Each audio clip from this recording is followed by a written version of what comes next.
Hey everyone! I'm going to walk you through the course organization using a screen capture video to show you how to navigate the Canvas site. First of all, as I mentioned before, Canvas is new to the university and also to me, and we are one of the first classes to try it out.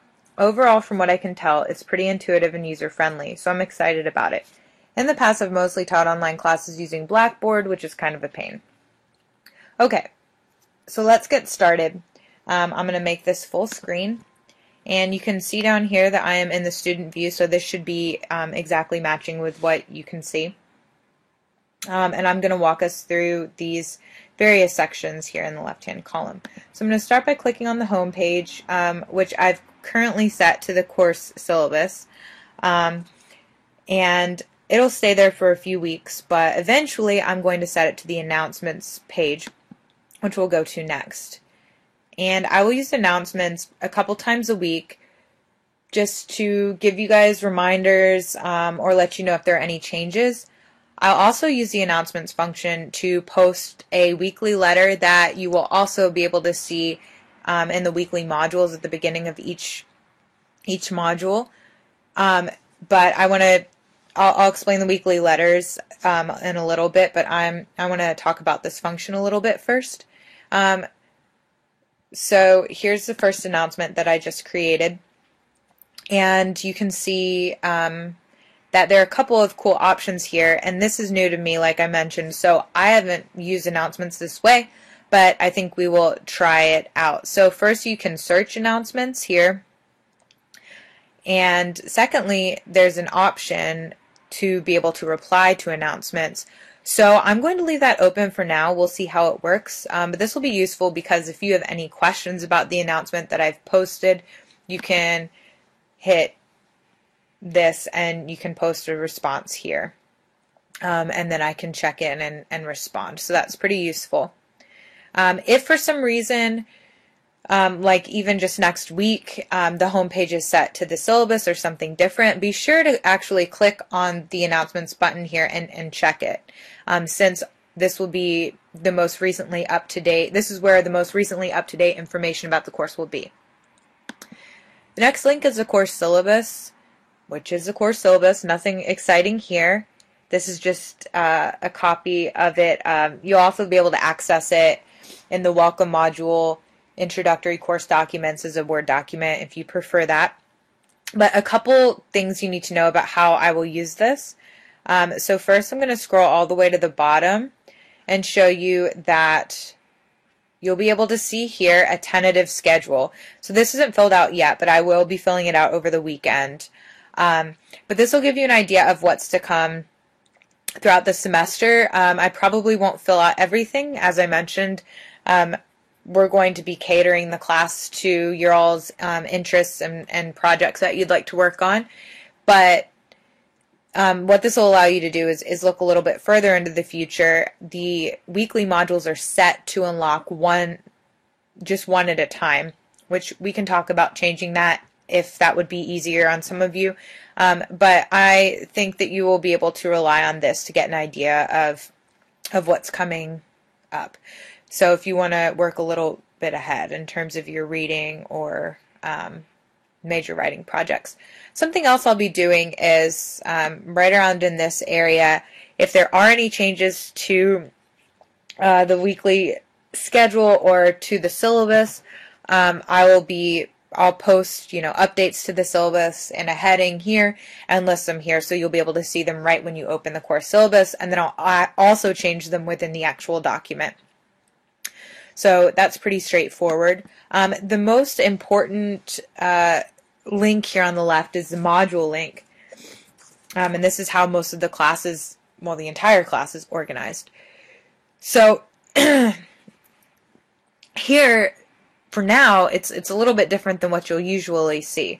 I've set up a welcome module that includes introductory information, but not any assignments that you have to turn in. So you'll start by clicking on this link, and this will show you a welcome video from me and give you some other directions about how to continue on. The introductory course documents, I will click on this just to show you. Here you'll see Word documents or PDFs of materials that I want you to go ahead and read now that we'll be able to refer back to throughout the entire semester. But I'd like to go ahead and kind of front load these guidelines at the beginning. I'm going to click back to modules. Here's a virtual tour of the class, which is what you've already clicked on to be seeing this, and then the Canvas student orientation. All of that material you will then use when you move into the week 1 module and the quiz 1, which is going to be over all of this introductory material. So we'll talk about quizzes in a minute, but I want to start by talking a little bit more about the welcome letters that will start each week.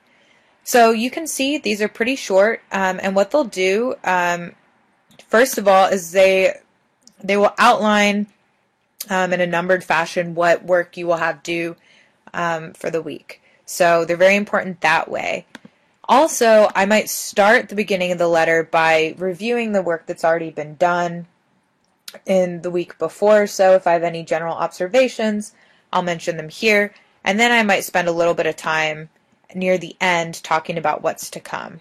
So I will keep these relatively short, and I'll expect you to start each week by reading these, and I will expect you to read them all the way through. And as I mentioned, these will appear here at the beginning of the module. They will also be sent to you as announcements, so you'll be getting them in 2 different places. Okay, so let's continue through this first week's module so that I can talk about the different assignments that we'll have for the class. Okay, so here you'll see the first quiz, as I mentioned, that's going to be over the materials under the welcome module. I'll be honest, I'm not planning on using a lot of quizzes in this class. Mostly because I think the proctoring requirements of the university are a little bit creepy and very, very intense, and I don't think that any more pressure of that kind is very useful in a writing class when it's already kind of a stressful situation anyway. So I am going to try it out. We'll try it out and see how it goes, but you probably don't need to expect to do too many of them. A couple things to note about this particular quiz and the proctoring settings that I will use if we do any other quizzes. I have set them so every quiz, every assignment actually will be worth 100 points, and then that particular grade will go into a larger grading scheme that will be a percentage. So the assignments will all be out of 100, but they'll be weighted differently, which I'll show you a little bit more about in the grade section. You can see also here that there will be a 60-minute time limit, and you will be able to retake the quizzes. And like I said, I've set it as lenient as possible, so you will be able to have an open book. The proctoring will not notify me whenever you make irregular head turns or anything like that. So please take this as relaxed as you can, and I'll maybe get some feedback from you guys on how it goes. If you like quizzes, we can definitely use them, but I think we'll be using discussions and informal and formal writing assignments for most of our classwork. And we'll be able to use those functions better suit the writing activities that we'll be doing in the course. Okay, so let's go on to the next item, which is going to be an assignment, or categorized that way. If you'll notice, as I'm clicking through the module, we've moved from modules into these other categories, and I'll show you in a minute how these links also organize particular assignments. So you can access, for example, the quiz through this link as well if you want. Okay, so this is the first informal writing assignment. As you can see, again, it's worth 100 points as anything. This is important. I will always ask It gives you the option of a text entry box. I'd prefer, well, let's see. If you could try, submitting it both ways. I'm not sure exactly what that's going to look like when I get it. If I eventually have a preference, I'll let you know. But I will ask that all of your writing be uploaded as Word documents, .doc or .docx, because that way I can comment actually in the text, whereas a PDF makes it a little bit more difficult for me to do that. Oh, and here is the file type. So you can see that this is saying that a PDF is okay. I meant to disable that, but we'll see how it goes. I'm not sure. Canvas might have a function that allows me to comment on any document type to you. So I'd prefer Word documents, but you can try the PDF here, at least until it's set otherwise. So here you'll get the short prompt, and then not for every informal writing assignment, but for some of them I'll include a rubric that will give you an idea of what I'm looking for. So I want to take a minute here to explain a little bit about what I mean by informal or formal writing assignments. So in addition to the major projects for the course, which will always move through a draft peer review stage, we'll have informal and formal writing assignments regularly. Informal writing assignments will be more casual. I'll look for thoughtfulness and completeness, but will focus more on the ideas in your writing rather than on the presentation.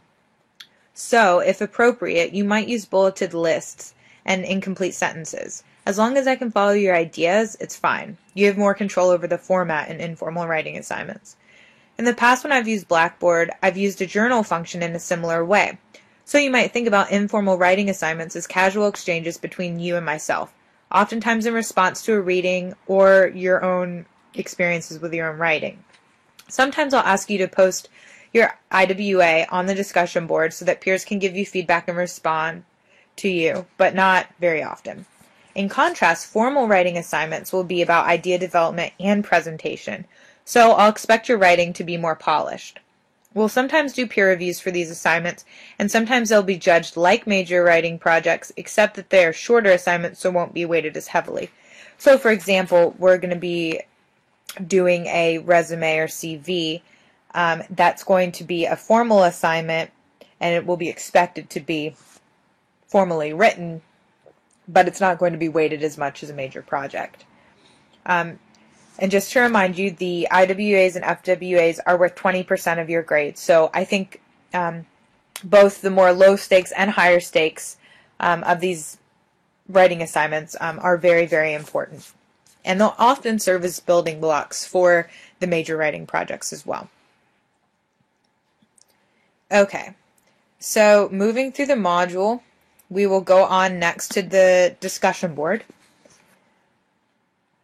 which again, I'm not exactly sure what this will look like once we start talking, so we'll have to see. I will go in and see and try to paste the prompt right here for you to be able to read. I think I just need to click a box for that. If not, you'll be able to access that prompt through the module, but I believe I'll be able to show it in both places. And I just also want to remind you that discussions will make up a key part of the course. It might take a while, as I mentioned, for us to figure out how they work best, and you can find a detailed description and rubric about my expectations for discussions under Guidelines for Discussions in the Introductory Course Documents under the Welcome module. We'll try using one due date for the completion of an entire conversation, or discussion exchange as I'll call them, but we may eventually need to make some adjustments to our discussion format. I've never had a discussion in Canvas, as I said, so we'll have to see how they work. We'll use our first discussion, DB1, which stands for discussion board. I think I might change that to just discussion 1, writing on the job, to experiment. I'll also post a primary post in that first discussion and several secondary posts to give you an idea of what my expectations are for your work in this space. Discussions are worth 15% of your grade. We'll also use a discussion tool for peer review groups. And for those, I'll break you into groups of 3 or 4, and you'll work from your own mini discussion boards to review each other's work. Peer reviews are worth 15%. So that makes overall discussion activity 30% of your grade. And I know in some online classes, discussions don't happen as much or as well, but I've been working over several semesters to develop guidelines that will help create good discussions. Okay, so let me go back and just show you these, the way these other links on the left-hand column have organized what you can see inside the module. So first I'll click on quizzes here. You'll see this quiz. Assignments. You'll see everything. So that's a little bit confusing. I guess everything has to count as an assignment, and then there's some subcategories. And the discussions, I guess, will be listed here. And I always have the option to close for comments. I probably won't close discussions just in case we want to continue talking. Oh yes, and this is important too. So the way that I've set the discussion board up for now is that you have to post a primary post before you can see everybody else's primary post, and before you can post secondary posts.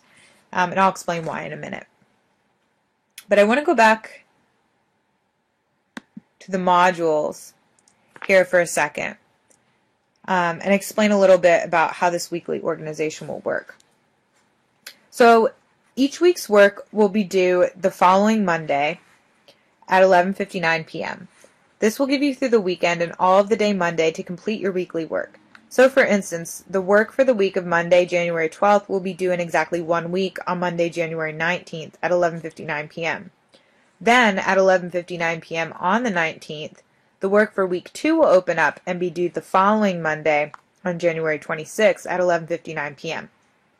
This is not a self-paced course, meaning that you won't be able to jump really far ahead and complete work in advance.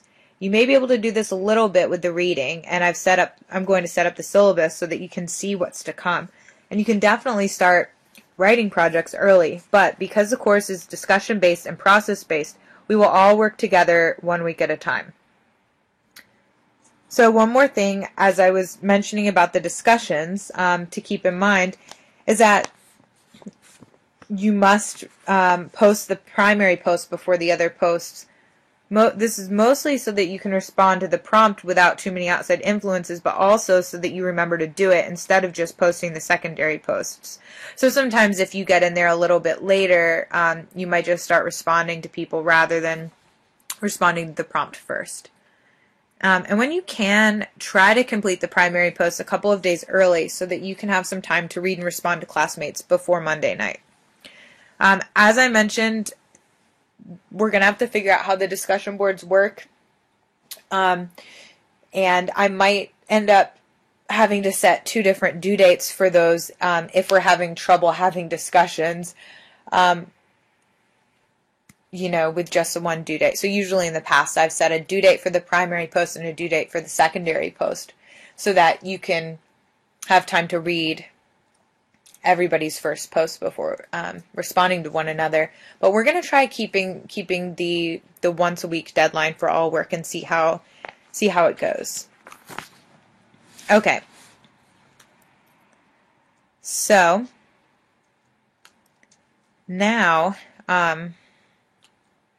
I want to show you this link, which actually if I click it, it's not going to let me go through because the course hasn't been published yet.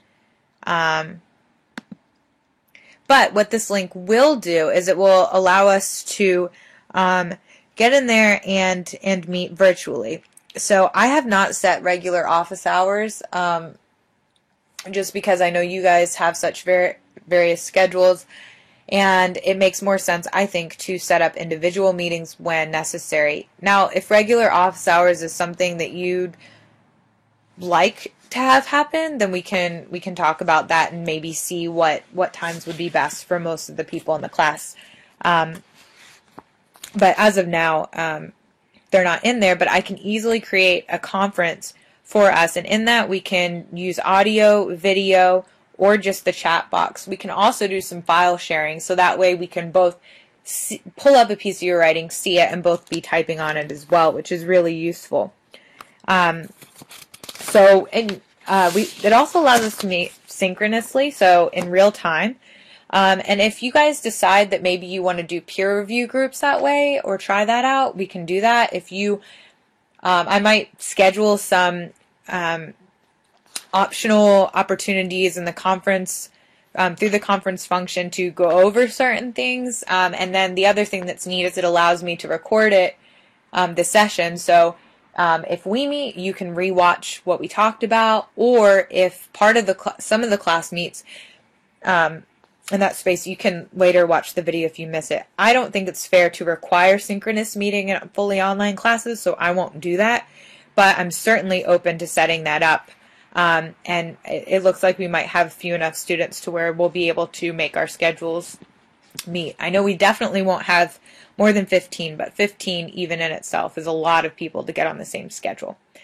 Okay, so I'm now going to show you the last really important item here, which is the grades function. So here, what you'll be able to see is each individual assignment here and the score eventually. As I mentioned, it's all out of 100, but you can see here on the right that each assignment will be weighted differently. And this is exactly the same chart that appears in the syllabus. So as things are graded, and I will post them as soon as I can to when, as I've graded them, I keep a separate copy outside of the management system for my own records, and I try to get that into you as soon as possible. But here you'll see the scores of individual assignments, and then you'll be able to always see what your total grade is here. So I ask you to keep a pretty close look here. I am as careful as I can be with grades, but every once in a while I might make a mistake, so if something looks off or confusing to you, please don't hesitate to ask me about it or let me know. And other than that, we've got this people function, and basically clicking here just shows you a list of who's in the class. I don't think it's going to be very useful, but should you need that information, you can get it there. So that pretty much wraps up the virtual tour. As I mentioned, I've tried to make things as clearly accessible as possible, but Canvas is also new, so I'm open to reorganizing things to try to make them easier. I hope you'll find Canvas to be an improvement over the other learning management systems you've used in the past, and I'm looking forward to getting started this semester. Now that you've watched this virtual tour, feel free to move on to the week 1 module, and I am happy to answer any questions that you have.